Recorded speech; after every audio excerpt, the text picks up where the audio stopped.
Welcome to XYPN Radio, where your host Alan Moore brings you into a community of fee-only financial planners who want to profitably and successfully serve Gen X and Gen Y clients. If you're ready to get the knowledge you need from leaders in your field, learn from forward-thinking advisors, and take action on your own goals, XYPN Radio is the show for you. Here's your host.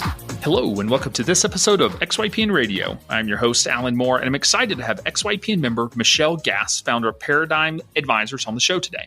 Michelle started her career as a tax accountant and survived 3 tax seasons before finding her way to a family office. She ended up launching a hedge fund and ran it successfully for over 20 years. After winding down the fund, she attempted to retire, but just couldn't sit still, so she decided to get her CFP and launch a financial planning firm. She launched with a partner, and he manages the investments while she focuses on the financial planning. We chatted about her decision to open 2 offices at once, one in Dallas and the other in Fayetteville, Arkansas. She has a really well-defined service model, and we dug into the details of how she goes through her onboarding process with clients, which I think listeners will really benefit from hearing about. Michelle has started hiring and now has a director of operations and a part-time virtual paraplanner, and we talked about all of the ins and outs of hiring and what each team member is doing. Fun fact, what do many financial advisors have in common? They're often terrible at doing their own bookkeeping, and more importantly, they don't enjoy it. Enter the Bean team at FA Bean Counters, powered by XY Planning Network. There's no shame in falling behind in your books. We're all guilty of that from time to time. But if you're leaving money on the table because you haven't filed expenses correctly, you need the Bean team. Start cleaning up your books with a free chart of accounts template. Visit www.fabeancounters.com/XYPN radio to download your copy today. You can find any of the additional resources that we mentioned during the episode at xyplanningnetwork.com/179. Also, be sure to go to xyplanningnetwork.com/VIP to join our private group just for XYPN radio listeners. It's the community of advisors we've all been looking for that's there to provide support when we need it the most. Best of all, it's free. Again, that's xyplanningnetwork.com/VIP. Without further ado, here's my interview with Michelle. Hey, Michelle, welcome to the show. Thanks so much for being on. Well, thank you, Alan. I'm glad to be here. So give listeners just a quick overview of your practice, where you're located, number of clients, if you have a niche market, if you have any employees or team members, and then we'll dig into the details. Okay, fair enough. I'm located physically in Dallas, Texas, and I also have an office in Fayetteville, Arkansas.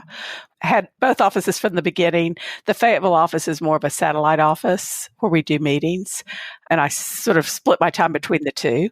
We launched in fall, or I took this exam in November of 16, and we launched the firm in the spring of 17. So we've been up about a year and a half, almost going on 2 years. And it's been great so far. We've had a lot of growth. There's a huge demand out there, of course. So finding that, and it's myself and my business partner, Kirk Duck.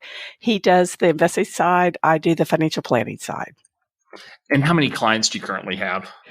Right now we have 23 external clients, and then we also have some internal sort of friends and family as well. So I haven't heard that term before. So 23, we'll say regular clients, and then you have a few that are, I guess, on discounted fee schedules or maybe, reduced service levels, that sort of thing. Well, not even that.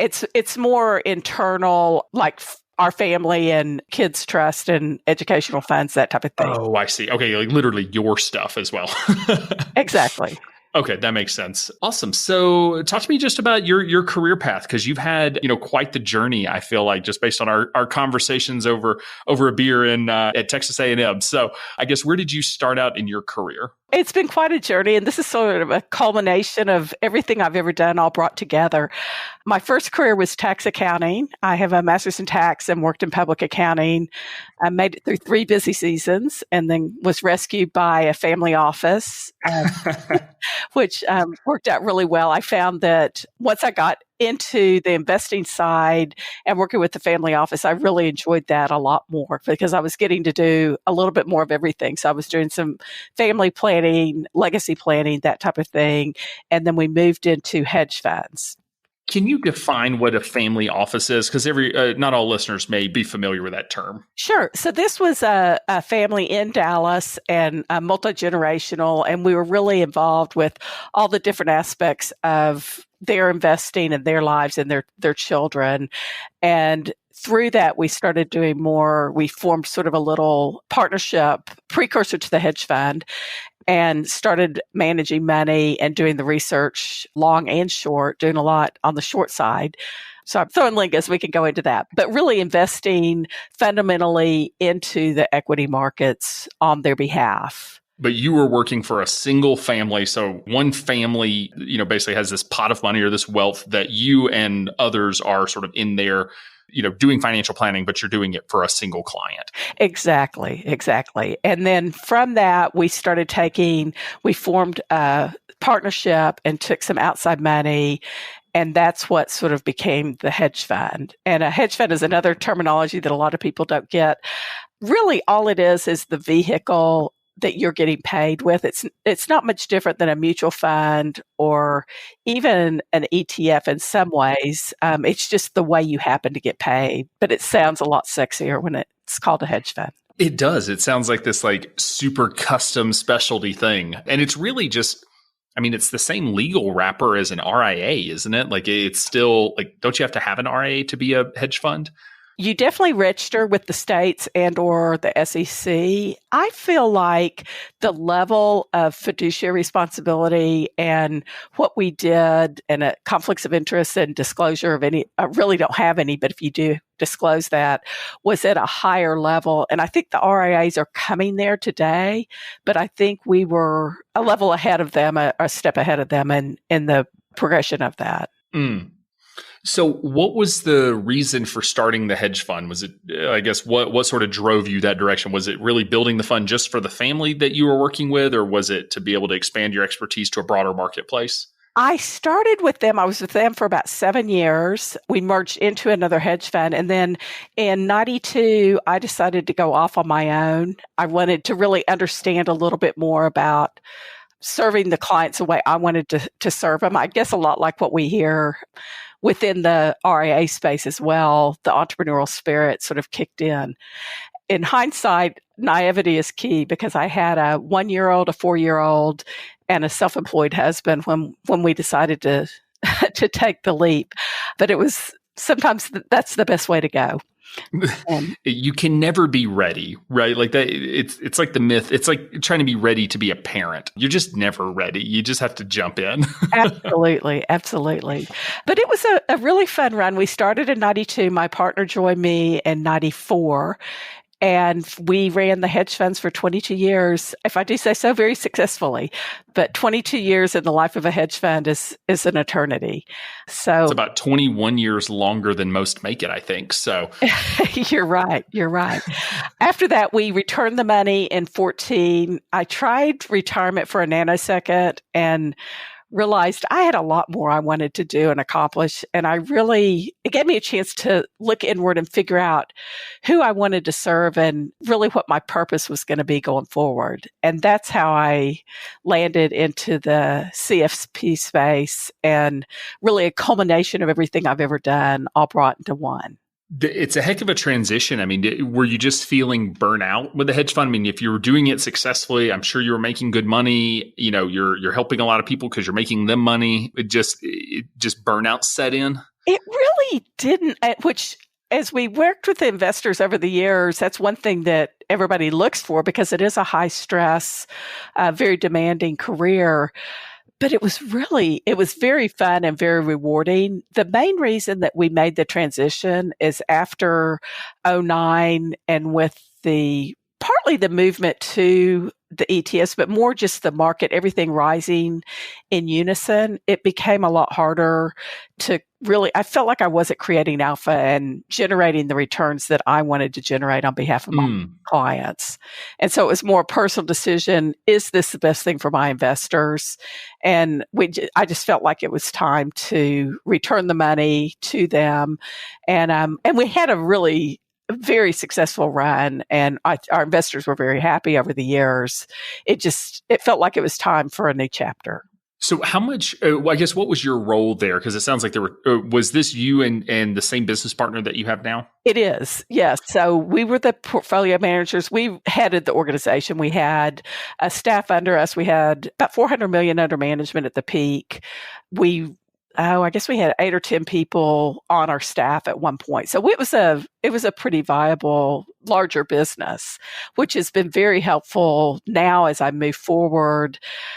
Well, for one thing, because I already had an established business, it's allowed me to invest the capital and the energy and really grow a lot faster now from scratch, but still be able to invest the capital to grow.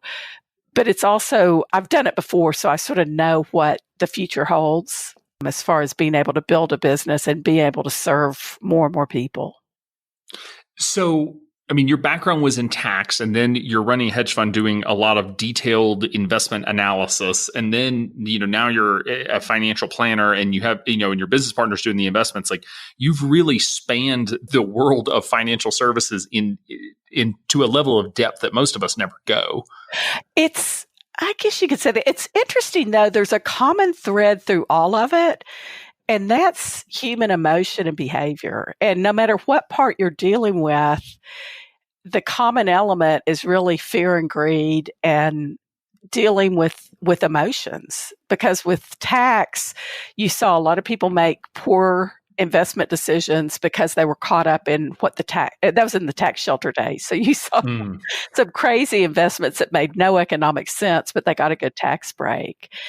And then when I got into investments, once again, it's human emotion, and that's what creates opportunities, whether it's in the investment world or any business or really any opportunities in life are built by the action of other people and creating that opportunity for you.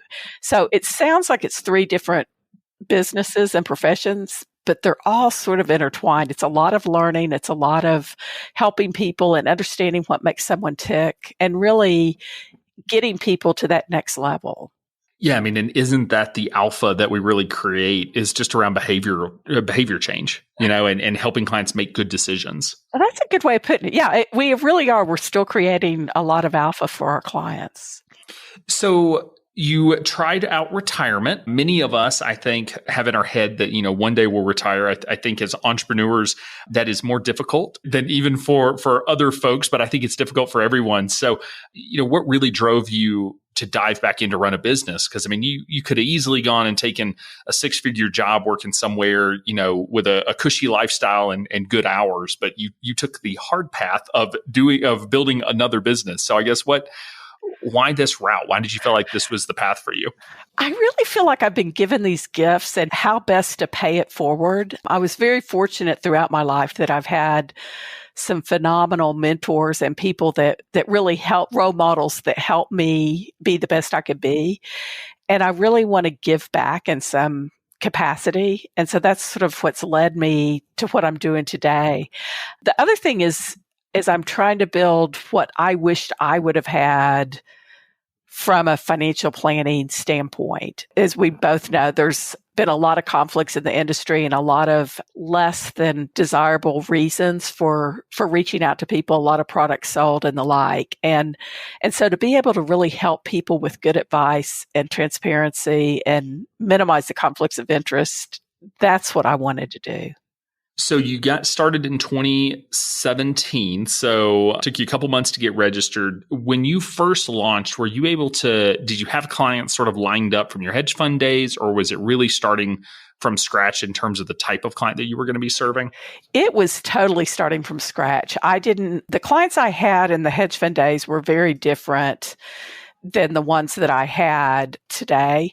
Most of them had either they were their own family office or they were foundations and endowments. It was a different beast. One thing that I have found is from those connections, it's a lot of sort of the power of who and who you know, and that's how we build our business. And so I found that a lot of the people I knew in those investment days have turned around and become clients, but it's more my peers and the people I worked with in the industry versus the clients that I had. So do you have any team members other than your business partner, or is it the two of you right now? Right now, it's the two of us, and then we've hired a director of ops. Monica started it right after Labor Day, and that's been phenomenal. I'm so much more productive. I had no idea how much I was just sort of winging it, and I don't think anything suffered from it, but I was definitely had more on my plate than what I probably should have had Sure. on my plate at that point. And so by bringing her in, she's very orderly, very organized, and just it's been it's been awesome. So that's been good. And then when I was at the conference, I met a virtual planner there, and we've hired her on an hourly basis to help us with a lot of the planning as well. So we are in the process of building up the team. I think we spent the first year and a half really figuring out what services we wanted to provide, what best in class as far as the software, and really building out the infrastructure. And now how do we replicate that and grow? So what was your revenue when you hired your director of operations? Where were you at from sort of a, I guess, projected 12-month, going forward whenever you decided to make that hire? It was more, it wasn't really a cash flow. It was, I hear people say, and I saw Angie at one time is it Hebers? Angie Hebers. Speaking about, you need to get to 350 before you hire your first employee. I realized that for me and sort of my aspirations, that to get to where I wanted to be, I needed to go on and bring somebody in before that. Yeah, I don't agree with Angie on that number. I understand where she's coming from, but we see most of our firms hiring in that 125 to 150 range, which is why I was sort of wondering if you were sort of in that range, is what I see as more typical of XY firms. Okay, so we definitely are probably in that run rate or higher now, for sure. I actually had another employee that I hired in January straight out of tech, and awesome lady, and she helped us a lot between January and July. She decided that she wanted to do something else, and so it was a win-win on both sides, but she is now a third grade teacher and will be awesome at that. So not too far from me being a CPA and a tax accountant and changing careers. Right. So I get it. So yeah, the decision to hire is always a tough one. And I see a lot of firms that their first hire is a paraplanner. So I feel like you had the option, you do have the paraplanner, the virtual planner part-time, but you could have just hired a full-time paraplanner. So talk to me about the decision on when you go to hire someone, you finally say, okay, we're there. Actually, let me start there. Did anything happen that finally broke you into saying okay, we're going to hire someone full time? Or was it just sort of a slow progression? It was really finding the right person. I sort of had my ears to the ground and looking for people, but not actively. I was really looking for the right fit. And it just, the opportunity arose and it made sense. So what about the decision to hire ops instead of financial planner or something else, or, 3 part-time people instead of 1 full-time? I guess, how did y'all make that decision? Well, we feel like that with Kirk and handling the investment side and me handling the planning and a lot of the meetings. And what I found is that it's been awesome, but we've had a lot of demand for our services among, sort of our target client. And so to be able to really get out there and spend the time that I wanted to, time and energy with clients and with prospects and some of the other projects we have on the plate, it made sense to bring in the operations side first. So let's talk about her job, or that director of ops job, because I would say this is one of the things, podcast listeners hear me talk about, that I'm so thankful to have great operation people around me, because I am not gifted in that area. So what is sort of her day-to-day and sort of the overall job duties that she's doing at this point? She helps us really in all aspects beyond the planning and the investments decisions. So on the planning side, she's the one that helps to set up all the meetings. She interacts with our clients, our potential clients. She sends out all the documentation. She also, on the investment side, sets up all the accounts. We use Fidelity as our custodian, and she helps set up all those accounts and make sure that all the money flows and the wiring instructions, really anything along those lines, she's handling. She's also helping us to set up more procedures and with working with our virtual planner to make sure that, all the information is getting to Maui that she needs. And so Monica's our director of ops. She'll coordinate with the clients and ask them for the information. She helps set up on the portal for e-money, really anything and everything that needs to be done. Okay. So she really is, keeping the wheels on the bus, if you will. Yes, she is. Yes, she is. Do you see that I guess skipping ahead, do you foresee the firm growing and sort of that position further specializing, or do you see it'll sort of stay a small team and those are sort of the roles and duties that she'll hold on to going forward? She will grow with the firm, and it's still a work in progress. So we've got to figure out as we go along how best to serve and how big we want to get.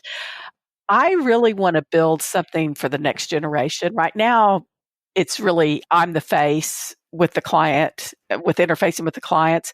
But my longer term vision is to bring in sort of the next generation and mentor them and have them be the ones that ultimately, take over and grow this business over time. Obviously, I'm not going anywhere for a very long time. I don't know that I will, but that's sort of my longer term vision. And so it's trying to figure out staff wise. We will probably staff primarily out of Dallas. I don't know that I'll have a staff in Fayetteville. Most of the work will continue to be done out of Dallas. The meetings will be in Fayetteville. Yeah. So I guess jumping back to that, what drove the decision to have the two offices this early stage in the company? Well, one of the things, so my parents fortunately are still with us. I'm born and raised in Fayetteville, and they live in Fayetteville full time, but they are getting on up there in age. They're both in their 80s, still living at home and very active. But I realized that, they're not going to be with us forever. And so part of really my vision of even building this business was to find a way that I can do what I love doing, but still spend some time with my mom and dad. So I try to be up there about every 3 or 4 weeks, 4 weeks at the max, but about once every 1 week every 3 to 4 weeks for meetings and interacting with clients up there. But that was from the beginning, the game plan. It is one of the, some folks do it for marketing, because they want a second listing on the NAPA website or whatnot. But isn't that the beauty of this business, is that you can make decisions like that for yourself? And you can say that, maybe this isn't the world's greatest business decision if you were making that decision in a vacuum, but because of the family situation and because of the flexibility of the business, you can open an office in Fayetteville, Arkansas, and be able to go see your parents and write off the trips and be able to get clients there as well. And that's what I love about owning a financial planning firm. Yeah, that's true. What's been interesting is I did it for, I guess, partly personal reasons. What I found is that there is such a desire and a thirst for true, holistic financial planning like we're doing. You see a little bit more of it in Dallas, but it hasn't really permeated in the Northwest Arkansas market as much as it has in Dallas. Because how far is that Walmart headquarters? That is, yes, you're in Walmart country. You sure are. It's all really one metropolitan area. Okay. And so there's, not only is there Walmart and Tyson and JB Hunt and several of the big corporations like that, every vendor for Walmart has to have a presence in Northwest Arkansas. So from that standpoint, it's a huge metropolitan area as far as growth and executives and officers. And that's where I found a lot of my client base is up there. Yeah, it's funny. I know someone here in Bozeman that, is probably going to have to move to Arkansas because taking a job with a company that sells to Walmart. And it's like, that probably would not be on their radar if it wasn't for distributing to Walmart and needing to have a local presence. Exactly. It's a beautiful area. It really is. I think they'll enjoy being there. You'll have to tell them to get in touch with me. I can give them some tips. Show them the good fabulous. Area. Yeah. So back to launching the financial planning firm. At what point did you get your CFP? So you said, is that the exam that you took at the end of 2016? Correct. So I sort of fell into this a little bit. this was, I'm a nerd, but when I was trying to figure out what my next chapter was going to look like, the CFP classes are something I'd always wanted to do, and I just had not had the time to do it. So it was more of a hobby when I approached it initially. I started taking the classes at SMU. Being a CPA, I didn't even need the classes. I could have done it online and been exempted from all that, but I was really going for the knowledge. So I took all the classes, and then once I got in there, I realized that it really filled my cup and it brought everything together that I wanted to do at this point in my life. And so I sort of stumbled, I guess, into starting this business and having this be the next chapter for me. Yeah. So what was that transition like, going from doing the investments to transitioning into doing, comprehensive financial planning? I mean, was that a tough transition? It was actually that part of it was a very easy transition because I had always sort of done that for myself and for my family. But also over the years, if you have anything to do with finance and investing, people reach out to you and ask you for advice. And so I feel like I had always had people approaching me and asking about different aspects. And because of my tax background, taxes have always been a very big part of my decision making. It's after tax, after fees, and really looking at the whole picture. So that part of it it just seemed like a natural progression, I guess. So you said that part's been easy. What have been the challenging parts of it? Probably the most challenging has to go back and start from scratch and have all the balls in the air of starting a business a second time. It's definitely a lot faster ramp up the second time. Learned a lot the first time around. Oh, very, yeah, very much so. But I felt like that I thought that I could just step back in and re-ramp, and there's just, you have to go through the time. I had the technical expertise, but to be able to figure out how it's, as they keep saying, it's messy and people's lives and how to get people to open up and really explore with them what they want out of life. Because I think we get so focused on driving ourselves forward and having successful careers and working really hard and raising the kids. And we don't really stop and take a breath and figure out where we want our journey to take us and what we want that to look like. And so that's been the most fun for me, but it's also, there's been a lot of learning involved on my part of trying to go to every conference I can go to and read every book. And I want to be the best financial planner, not the only one, but the best one on the planet, the best one that I can possibly be. And to do that, you just have to invest time and energy. You can't do it overnight. I've experienced that with XY and then sort of starting Advice Pay, which we don't really share infrastructure, whereas XY Planning Network also has FA bean counters and we have XY Investment Solutions. So they're all sort of under the same roof.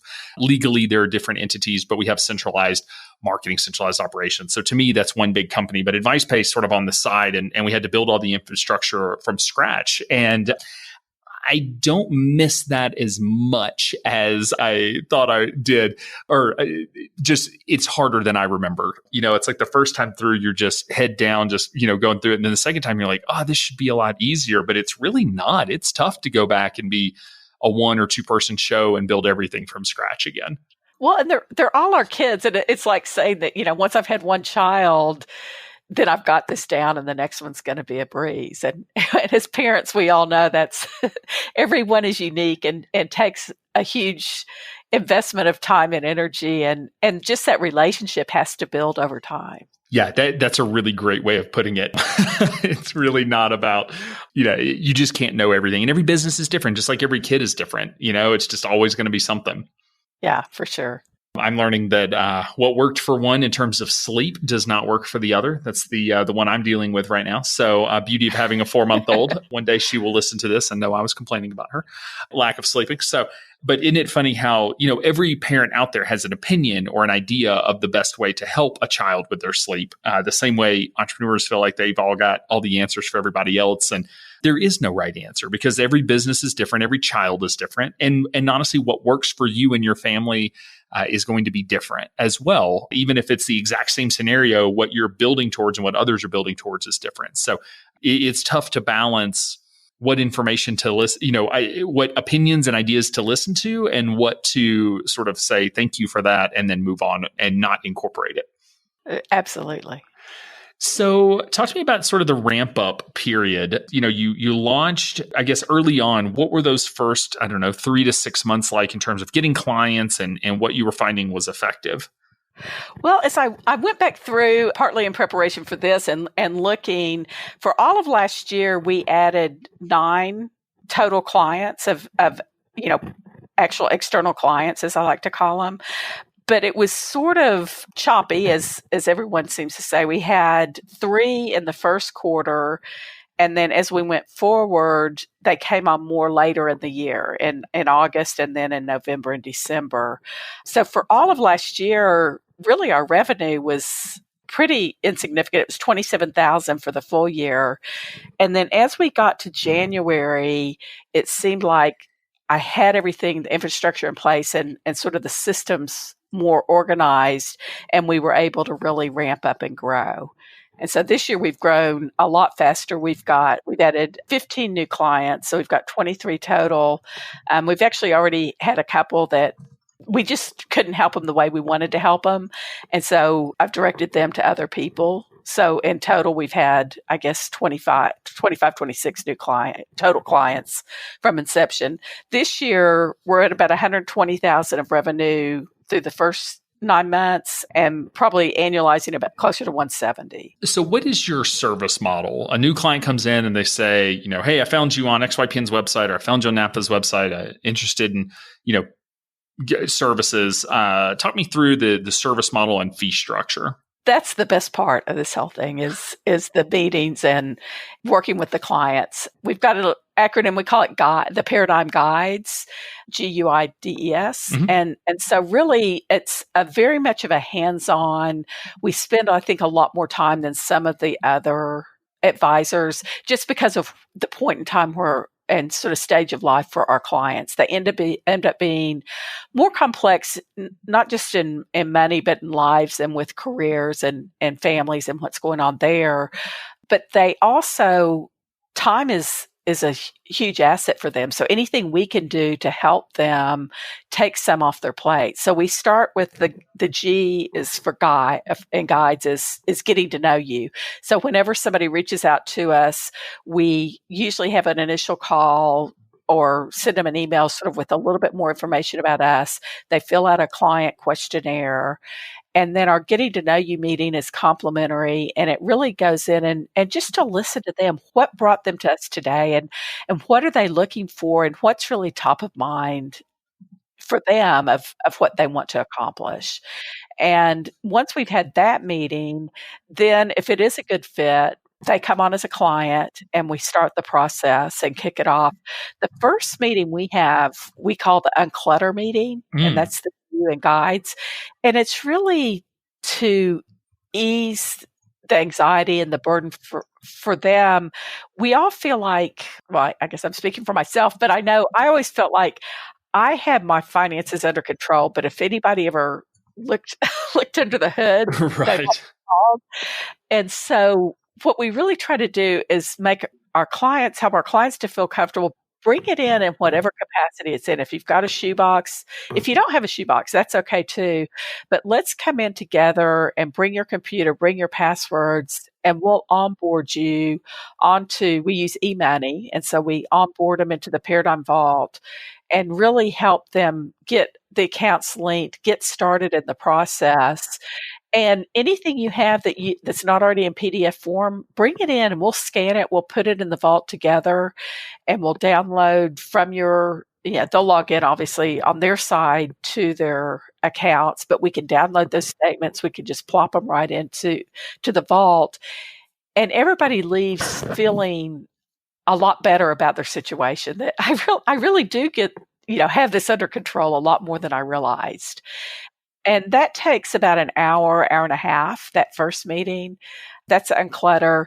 After that, we don't do anything with the numbers in the second meeting. It's really focusing more on them. And I know you know Elizabeth Jaton, that's the coach that I'm using.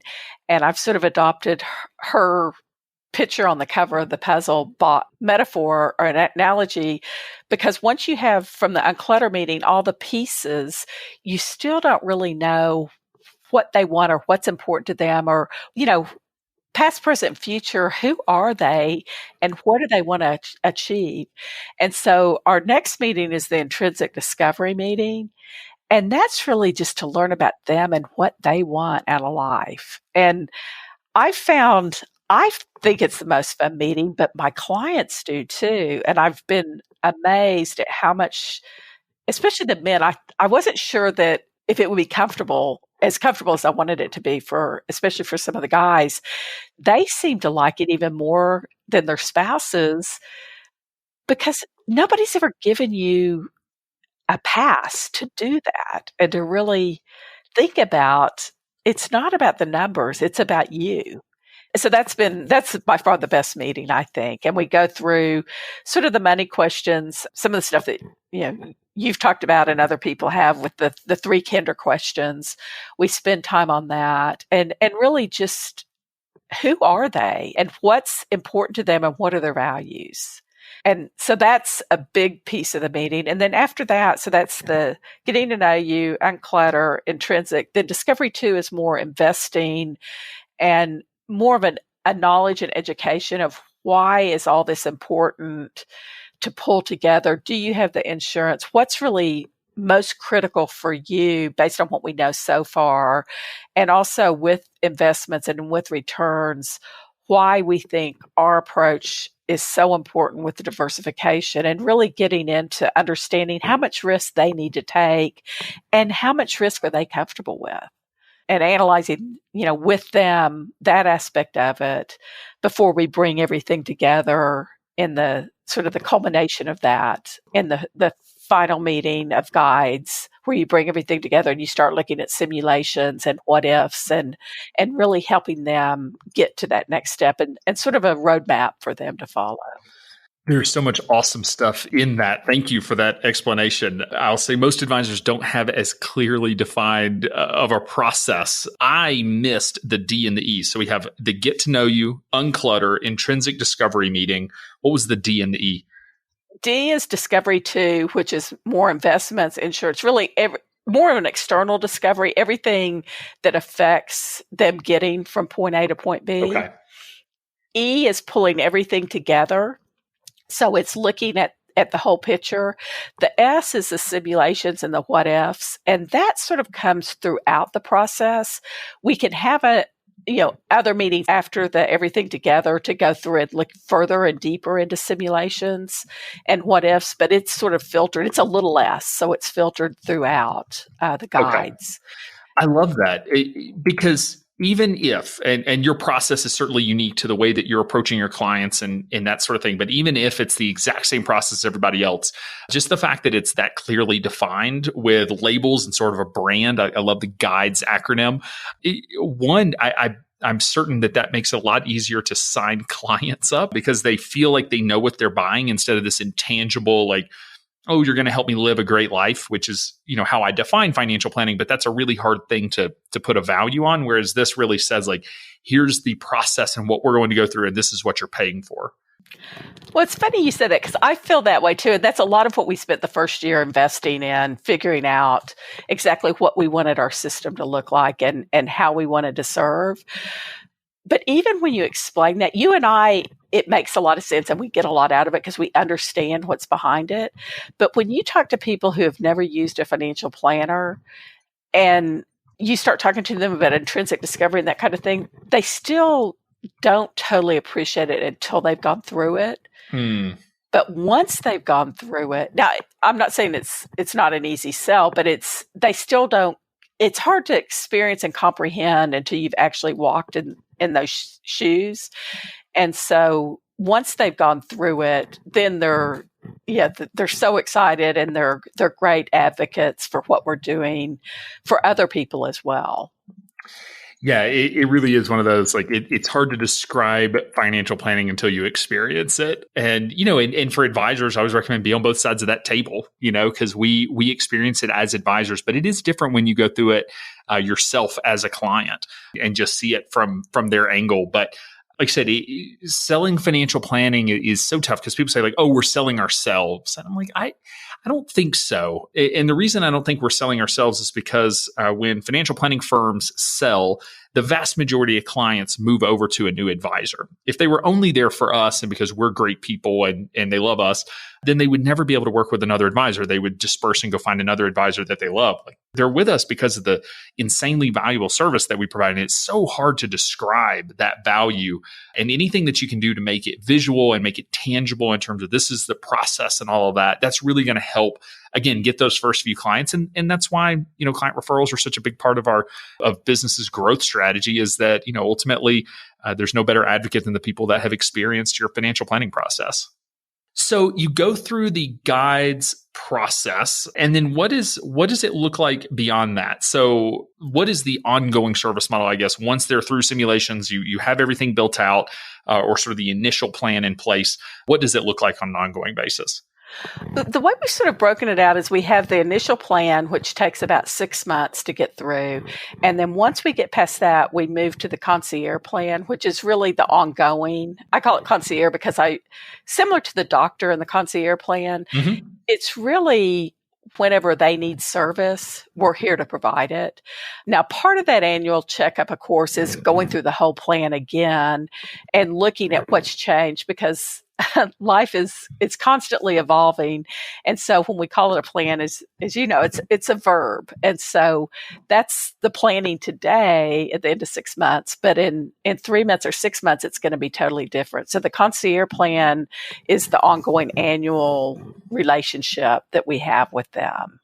And so we sort of look at it as two different steps, but it's all part of, I guess it's a continuum of the same thing with every year doing a revisit and a complete plan again. So you're doing a full update once a year, and then how often are you meeting with the clients? It's up to the clients. Some of the meetings are, making a phone call or an email whenever they have a question or wants to address something. I do check in periodically. Like right now, I've got several that, especially with the tax law changes, we're going through and making sure that their withholding is adequate and that there aren't any unexpected surprises come April 15th. And while they can still make those changes to their withholding to make sure that they're safe for their pay-in this year. So we're doing some of that using a B&A, the tax software, to do projections for them on those lines. Not everybody needs that, especially some of the ones that are entrepreneurs are more investors, and they have good CPAs. And if you've got a lot of K1s and other investing going on, it's a lot more challenging. I can't tell you what's going to be on their K1s. So there's not as much I can do along those lines. It just depends on the client. Another thing that I've gotten really involved with is I've done Joe's college planning series. We signed up for that right out of the chute in early 17, but I'm spending more and more time with that and got that new software package. And so for several of our clients, we're going through and looking what's going on with their college planning. And one of just a couple things I have on my to-dos, but one thing I'm working on right now is to do a seminar for parents that aren't necessarily clients, to get people thinking in 7th, 8th, and 9th grade, what's the right decision for my family? And a lot of what Joe's talked about, but I find that so telling. I'm in a pretty affluent area of Dallas, and I saw parents who give everything to their kids and want their kids to go to the best place they can go. And in effect, they've mortgaged the retirement to make sure that the kids fulfill every dream that they want. And that's just not the right way to do it. Then, of course, you also have the other side of being strapped if you've got student loans. So really catch it on the front end and help people resolve that issue and start thinking about it as a investment decision rather than in the 11th hour. The reference was to Joe Messenger with College Planning Partner, or I'm sorry, Capstone Wealth Partners is his financial planning firm. But you can check him out. We did an episode with him, xyplanningnetwork.com/65. So if you want to go hear Joe talk about that college planning process, but it's really an amazing process. They just launched the software at our conference. So it's good to hear that the software is supporting that service model because it's such a need amongst, working with clients that have kids that are in, high school, thinking about going to college and just overall trying to do that responsibly. And, we all want to take care of our kids and set them up for success, but it's not always, doesn't mean we can always, push them to Harvard and pay for it out of cash flow. So. Well, and the other thing too is that we'll see, but it's just like, and this is Joe's analogy, but going through and looking at, what's the most beautiful McMansion I can find? And if I could have any house in the world, what would it be? And then figuring out how to pay for it. And that's really what we're doing with kids. Or some of the parents are. And I think what's going to happen is there's all this talk about boomerang kids. I think we're going to have boomerang parents because some of the parents, and it's not so much how much you make, it's how much you keep. There are parents that aren't going to be able to support themselves in retirement. And even if you give your kids every opportunity and pay for the best college, you don't want to have them come back, have to come back and then support your parents later on and not realize it. Yeah, I mean, I fully expect that that's what a lot of people will be doing, and they call it that sandwich generation, right? It's really my parents' age that's taking care of their parents and their kids, whenever they move home. And I fully expect that every generation going forward, as just longevity increases and as people continue to refuse to save for the future, it'll continue to be an issue. Hopefully we can solve that for our clients though, and not, force them back into their kids' home. Because let's be honest, most of us don't want to end up in our kids' house with them taking care of us one day. No, thank you. So I guess what is your current fee structure and how has that evolved since you started? I guess, you seem to be one to tinker with things and try new stuff and not be afraid to, change things if you see that they're broken. So I guess how have you evolved your fee structure? Because I know that's just a top of mind conversation for advisors. Yeah, you were right. You never charge enough off the bat. You never charge what you're worth, I should say. And I think we're worth a lot more than we even were charging today. Today, our minimum is $5,000 for the initial plan. And then the ongoing concierge is similar to that. What I'm looking to do is go to something that's an annual fee. We'll still have an upfront fee for the initial plan, but have it more be an annual, because what I've already found is that, and this is naivety on my part, I thought that the initial plan, once you got it all figured out for them and set them on their path, it'd be smooth sailing. And already what we found out, and but anyway, life still is going on. Life's happening. Life's changing. There's, maybe a parent that gets ill, or you have a death in the family, or kids get older, kids go to college. Maybe you didn't have children before and now you are, you change jobs. There's all sorts of different things going on. And your life, if anything, gets more complicated the older and more successful you are versus less complicated. And so we're trying to move more to a more consistent plan over year after year after year. So what are you working on going forward? So I'll say the next, 12 to 24 months, you've just hired one full-time, you now have a part-time person. What are you thinking over the next 12 to 24 months are the big priorities for your firm to be able to continue to grow it successfully the way that you want? Well, I've got a couple, some are for the good of the business and some are to give back. But for the good of the business, I really want to be able to streamline as much as possible the behind the scenes work so that I can serve as many people in the best way that I can possibly serve them.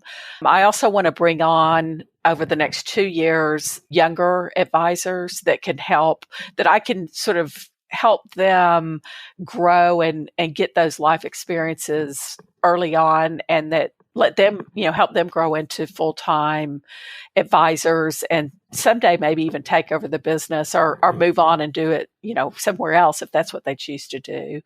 But then on the sort of personal side of giving back, I want to do this college training exercise, more of a seminar for parents of middle school and high school kids to get the families more focused on what's right for me. The other thing, and I've already signed up to start doing this, I'm going to be giving some seminars to some universities and helping those kids as they come out make the best decisions, because it's intimidating and it's complicated and there's all this lingo. When I first get that package, I'm evaluating different jobs, opportunities. What should I be looking at? And it's not really just the dollars. There's all these other things. And then as I'm choosing my different options, how does that work? And how do I really get off on the right foot from the beginning to set myself up for success and to have optionality as I go through life?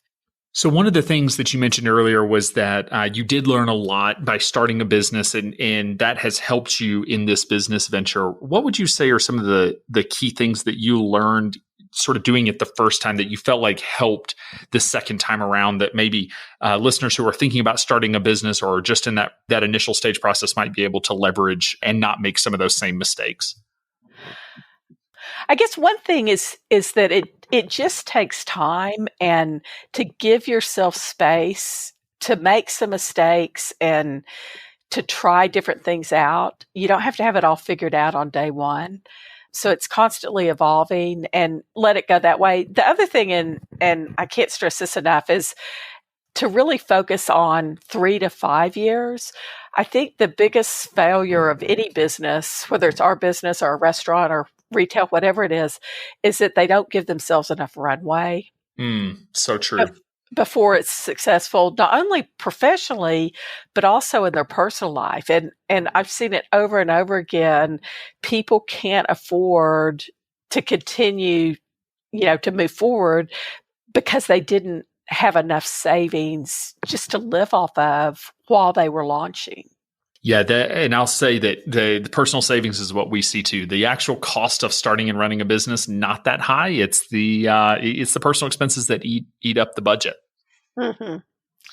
So as we're sort of coming to a close, and it may tie in with the answer that you just gave, but if there's one piece of advice that you wish you could go back and give your younger self, sort of one thing that you've learned that you wish you had known then that might help some of our younger listeners that are thinking about starting a financial planning firm, what do you think that one piece of advice would be? Well, it makes it contradict what I just said a little bit, but don't wait until you're 100% ready. Take the leap and go ahead, and you don't have to have it all figured out. So go ahead and take that leap and move forward, before you're 100% ready. Because if we wait, just like having children or anything else that we've talked about, if you wait till you're 100% ready, it's never going to happen. Right. Then it may be too late. Oh, that too. Well, thank you so much, Michelle, for taking the time to come on the show and share, your career path and what you've been working on. It's extremely exciting to see, and I look forward to seeing your success over the coming years. Well, thank you. I've really enjoyed the visit, Alan, and thank you for all you all do. It's been a huge help for me to find sort of my tribe and my people. Fun fact, what do many financial advisors have in common? They're often terrible at doing their own bookkeeping, and more importantly, they don't enjoy it. Enter the Bean Team at FA Bean Counters, powered by XY Planning Network. There's no shame in falling behind in your books. We're all guilty of that from time to time. But if you're leaving money on the table because you haven't filed expenses correctly, you need the Bean Team. Start cleaning up your books with a free chart of accounts template. Visit www.fabeancounters.com/XYPN radio to download your copy today. Be sure to join our VIP community at xyplanningnetwork.com/VIP to hang out with other XYPN radio listeners, ask questions for future mailbag episodes with myself and Kitsis, and to finally find a community of like-minded financial advisors. Thanks so much for joining me today. We'll see you next time. You're not alone, and you're not crazy. It's scary starting, building, and growing your own financial planning firm. And that's why we put together a free private community just for you, the Cutting Edge Financial Planner. Go to xyplanningnetwork.com/VIP or text XYPN Radio to 33344 and join a network of thousands ready to change the lives of Gen X and Gen Y clients.